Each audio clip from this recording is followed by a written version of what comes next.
Abu Hureyradan qardaşlar həmçinin hədis var və həmçinin Abdullah ibn Ömər radiyallahu anhumadan.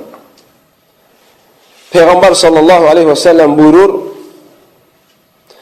hər ikisi də deyir ki, Əbu Hureyranın İbn Ömər, deyir Rasulullah sallallahu aleyhi və səlləmin minbərdə bu sözləri dediyini eşitdik. لَيَنْتَهِيَنَّ أَقْوَامٌ عَنْ وَدْعِهِمُ الْجُمُعَاتِ أَوْ لَيَخْتِمَنَّ اللّٰهُ عَلَى قُلُوبِهِمْ ثُمَّ لَيَكُونُنَّ مِنَ الْغَافِلِينَ Allahu Ekber. Təsəvvür edin. Peyğəmbər sallallahu aleyhi və səlləm minbərdə deyir ki, o qovumlar ki, cümə namazına gəlmirlər, cümə namazı tərk eləməyi tərk etsinlər. Cümə namaza gəlməməyin başını buraxsınlar. Yəni, cümə namazına gəlsinlər. Yoxsa Allah Azza və Cəllə onların qəlblərini möhürləyər və onlar qafildə olan insanlardan olarlar.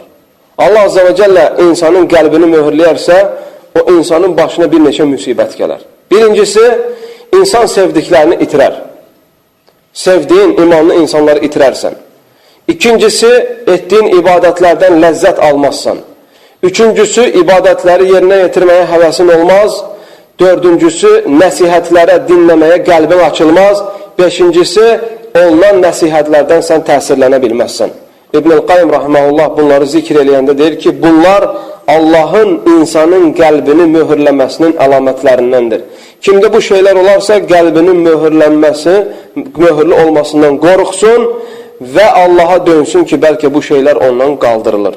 Bu hədisdə, əziz qardaşlarım, o açıq-aşkar bəlli olur ki, cümə namazını tərk eləmək, bir insanın tərk eləməsi nə qədər təhlükəyə onun düşməsinə səbəb olur. Allah onun qəlbini möhürləməsinə və insanın qafillərdən olmasına səbəb olur. Qafil kimdir?